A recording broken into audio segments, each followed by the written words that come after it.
Bismillahirrahmanirrahim. Assalamualaikum warahmatullahi wabarakatuh. Perkenalkan, nama saya Elvira, NIM saya 21650175. Baik, di sini saya akan memaparkan jenis-jenis kejahatan cyber, contoh kasus dan hukumnya atau undang-undangnya. Oke, pertama di sini ada pencurian identitas. Seseorang mencuri informasi pribadi seseorang seperti nomor kartu kredit atau informasi akun bank untuk melakukan transaksi ilegal atas nama korban. Contoh kasus, bobol ribuan data pribadi lulusan SMA ini raup 15 juta per bulan.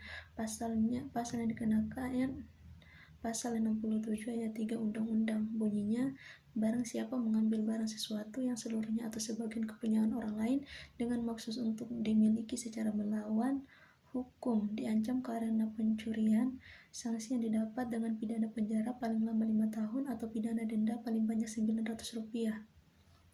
Selanjutnya di sini ada phishing. Phishing adalah upaya untuk mendapatkan informasi data seseorang dengan teknik pengelabuan.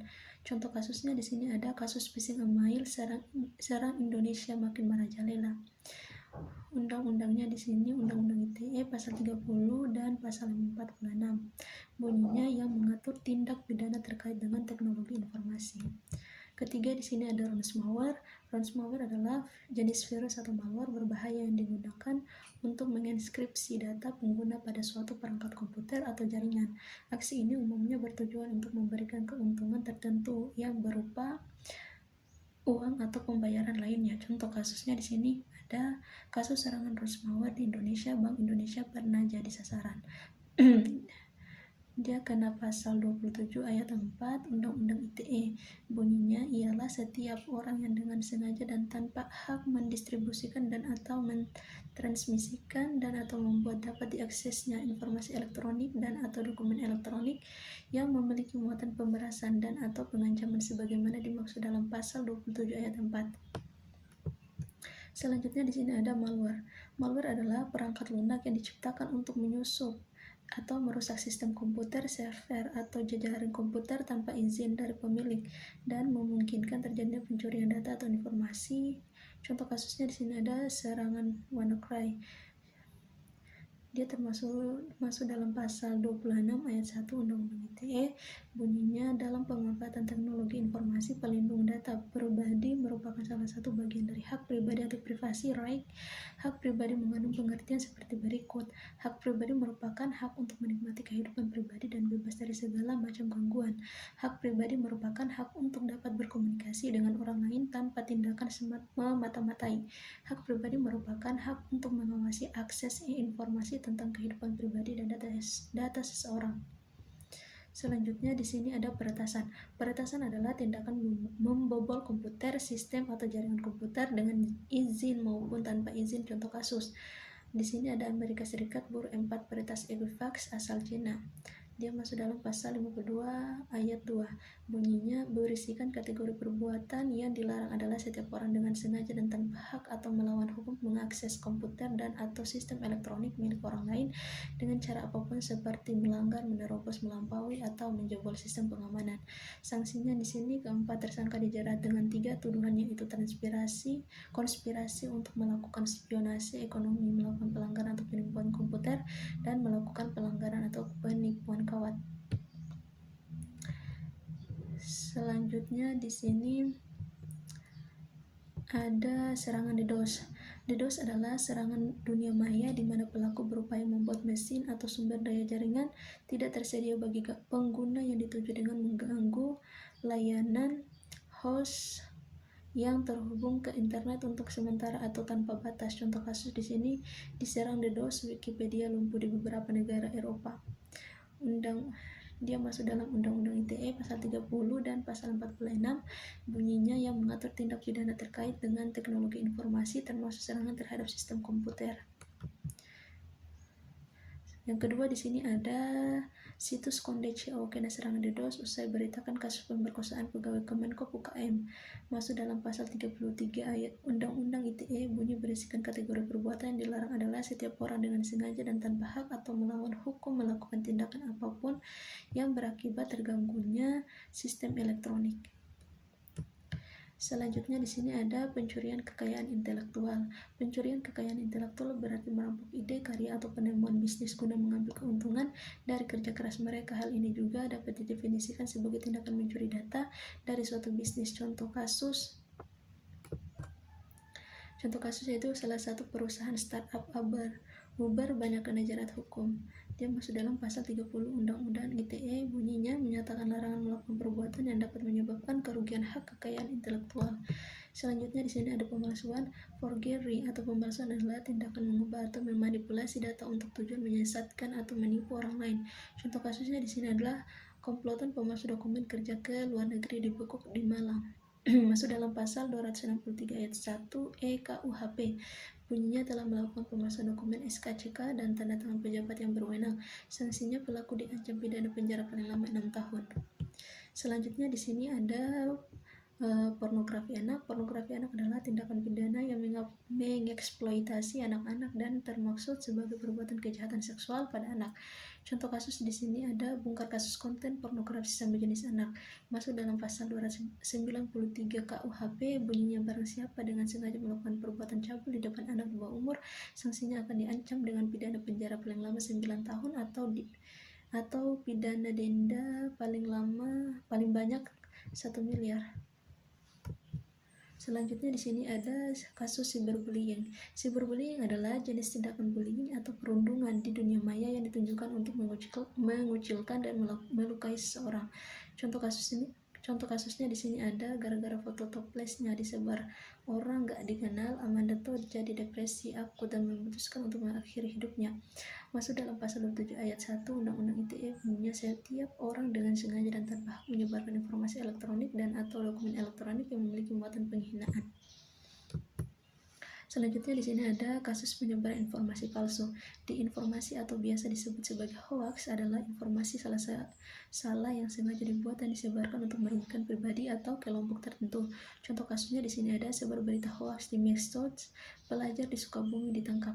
Masuk dalam pasal 28 ayat 2 junto pasal 45A ayat 2 Undang-Undang Republik Indonesia Nomor 19 Tahun 2016. Bunyinya barang siapa dengan sengaja menyiarkan atau menyebarkan berita bohong dengan maksud agar orang membenci, tidak suka kepada penguasa, dipidana karena menyiarkan berita bohong itu dengan ancaman penjara selama 6 tahun dan harus membayar denda sebanyak 1 miliar. Selanjutnya di sini ada peretasan email.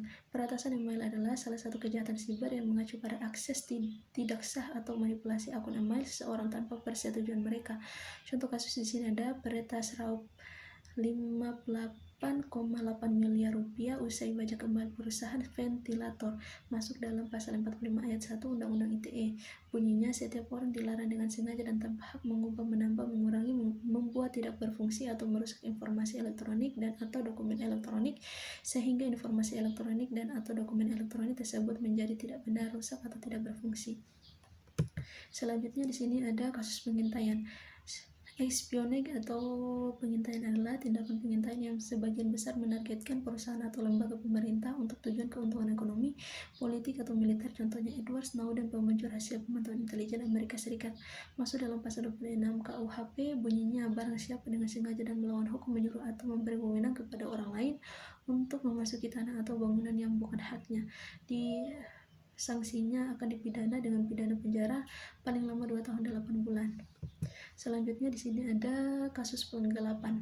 Pengertian penggelapan dana adalah suatu tindakan yang tidak jujur dengan cara menyembunyikan dana atau harta orang lain oleh satu orang atau lebih tanpa sepengetahuan pemilik barang dengan tujuan untuk mengalih kepemilikan atau pencurian, menguasai atau digunakan untuk tujuan lain. Adapun contoh kasus yang pertama yaitu penipu skema Ponzi Benny Madoff enggan mati di penjara. Masuk dalam pasal 378 KUHP. Bunyinya barang siapa dengan sengaja dan melawan hukum memiliki barang sesuatu yang seluruhnya atau sebagian adalah kepunyaan orang lain tetapi yang ada dalam kekuasaan bukan karena kejahatan diancam karena penggelapan, akan disanksi dengan pidana penjara paling lama 10 tahun dan denda paling banyak 500 juta.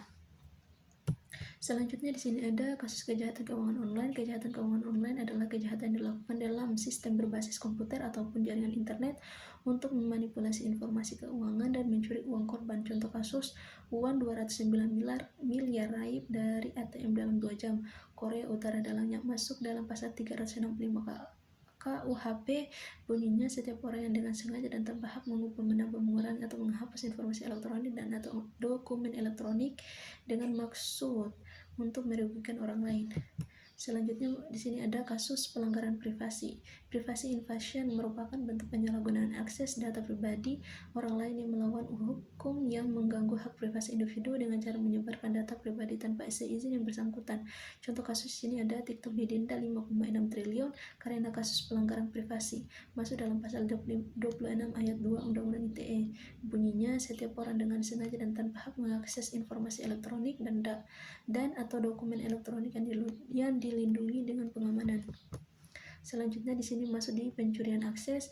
Unauthorized access adalah tindakan melakukan akses tanpa izin yang cenderung menjadi sebuah ancaman terhadap kepemilikan suatu pihak. Contoh kasus di sini ada pencurian barang elektronik, jasa ekspedisi. Masuk dalam pasal 363 KUHP. Bunyinya barang siapa dengan sengaja tanpa hak mengambil barang sesuatu dengan maksud untuk memiliki atau untuk dipakai oleh diri sendiri atau orang lain yang diketahuinya bahwa barang itu tanpa hak dipindahkan. Sanksinya dijatuhi hukuman penjara paling lama 5 tahun. Selanjutnya di sini ada kejahatan seksual. Sexuality cybercrime dapat secara sederhana didefinisikan sebagai pelecehan seksual yang terjadi terutama melalui internet. Contoh kasus-kasus pelecehan seksual anak di bawah umur di Kota Bau-Bau masuk dalam pasal 81 dan 82 Undang-Undang. Bunyinya barang siapa melakukan perbuatan cabul dan kekerasan atau ancaman kekerasan, sanksinya akan dipidana menerima hukuman penjara selama 7 tahun dan denda sebanyak 100 juta rupiah. Selanjutnya di sini ada pemerasan online. Jadi cybercrime ini berupa pemerasan yang dilakukan terhadap korban. Modusnya adalah pelaku akan meminta sejumlah uang tebusan agar data penting yang telah dicuri dapat dikembalikan dan tidak disalahgunakan. Contoh kasus pemerasan bermotif penyebaran foto mobil korban terbongkar. Masuk dalam pasal 368 KUHP. Bunyinya barang siapa dengan sengaja melawan hukum mengambil barang sesuatu yang seluruhnya atau sebagian kepunyaan orang lain dengan maksud untuk menyerahkan sesuatu yang menjadi haknya atau hak orang lain, sanksinya akan dipidana dengan pidana penjara paling lama 5 tahun. Masuk di kejahatan sumber daya komputer. Computerized crime adalah menggunakan sumber daya komputer orang lain tanpa izin guna untuk mendapatkan suatu keuntungan. Contoh kasus di sini ada situs Tempo mendapat serangan cyber. Masuk dalam pasal 362 KUHP. Bunyinya barang siapa dengan sengaja dan melawan hukum menghancurkan, merusak atau menyuruh orang lain untuk menghancurkan atau merusak benda yang bukan miliknya akan dikenakan sanksi pidana dengan pidana penjara paling lama 5 tahun. Mungkin itu saja yang dapat saya paparkan. Lebih dan kurangnya mohon dimaafkan. Akhir kata saya ucapkan wabillahi taufiq wal hidayah. Wassalamualaikum warahmatullahi wabarakatuh.